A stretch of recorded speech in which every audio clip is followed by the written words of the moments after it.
Olá! Hoje a gente vai conversar sobre um momento muito delicado, que acontece depois de uma grande crise ou transformação na vida. Sabe aquela vontade, quase um sussurro, de voltar a ser quem a gente era antes? Mesmo sabendo que aquela versão nossa, bom, ela simplesmente não existe mais? E a grande pergunta que fica é: por quê? Depois de tanto trabalho, de tanto esforço para atravessar a tempestade, por que essa ideia de voltar ao passado parece tão convidativa? É isso que a gente vai investigar hoje. Então, para começar, é fundamental entender uma coisa. Essa tentação de voltar não tem nada a ver com ignorância. Não é que a gente não saiba que mudou. A verdade é que ela nasce do puro cansaço, da exaustão de viver na incerteza. Pensa bem, depois de um tempão caminhando nesse deserto do não saber, sem nenhuma garantia, sem nenhuma placa indicando o caminho, o desejo por algo familiar se torna quase irresistível. Aquele nosso antigo eu, com todos os seus defeitos, de repente parece um porto seguro, sabe? Ele promete um alívio, uma sensação de pertencimento. E é aqui que a gente chega no coração da nossa conversa. Esse vazio que fica depois da crise, ele não é uma ausência, ele não é um nada. Pensa nele como um espaço em branco, um território de pura possibilidade, ainda não explorado. O problema é que a nossa pressa em colonizar esse espaço nos leva a todo tipo de fuga. Vamos ver a primeira dessas fugas, que pode ser bem sofisticada: a espiritualidade. Que, claro, pode ser um caminho incrível de transformação, mas também pode virar um mecanismo de defesa muito eficaz. E a diferença aqui é sutil, mas é tudo. De um lado, a espiritualidade serve como ferramenta para aprofundar a experiência, para mergulhar de cabeça no desconhecido. Do outro, ela vira um atalho, uma forma de conseguir respostas prontas e uma falsa sensação de controle, só para não ter que encarar o desconforto de não saber.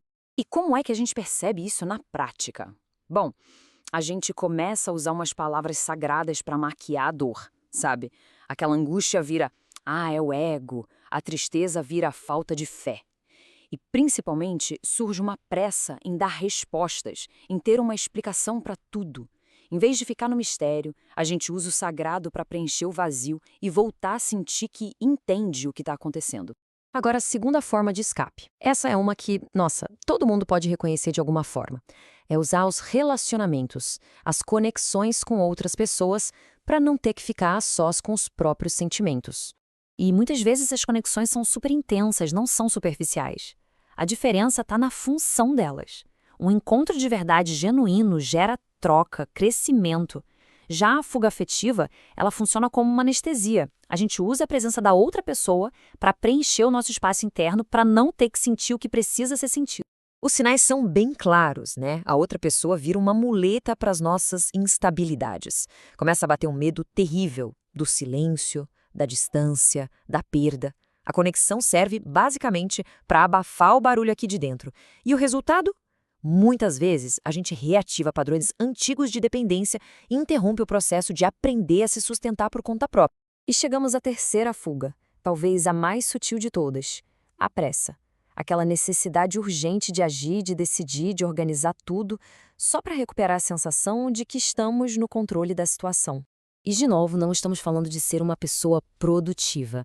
Estamos falando de uma resistência a ficar ali, naquele lugar desconfortável da incerteza. A pressa, nesse caso, não é sobre avançar, é sobre fugir de onde se está. O ponto-chave aqui é que essa urgência toda para reorganizar a vida, muitas vezes, é só um disfarce para o medo da vulnerabilidade. Parece força, parece iniciativa, mas lá no fundo é um jeito de não escutar o que está acontecendo aqui dentro. E aí o que acontece? A gente toma decisões novas que secretamente só repetem as velhas estruturas com uma roupa diferente. Ok, vamos juntar as peças agora. A gente viu 3 mecanismos de fuga: a espiritualidade, os relacionamentos e a pressa. Todas elas são, no fundo, tentativas de preencher aquele vazio que a crise deixou. E aqui vem um ponto muito importante. Esses movimentos não são erros, não são falhas de caráter. São tentativas super compreensíveis de autoproteção.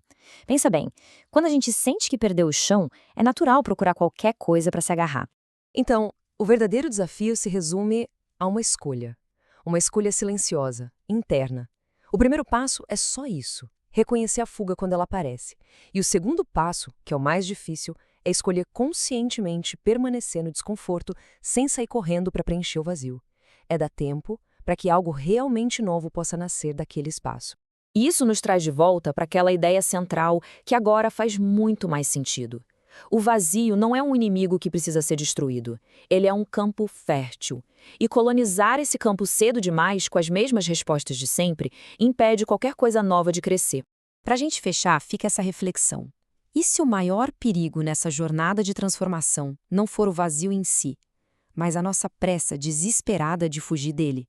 Uma pressa que, no fim das contas, pode nos levar exatamente de volta para os mesmos lugares de onde a gente lutou tanto para sair.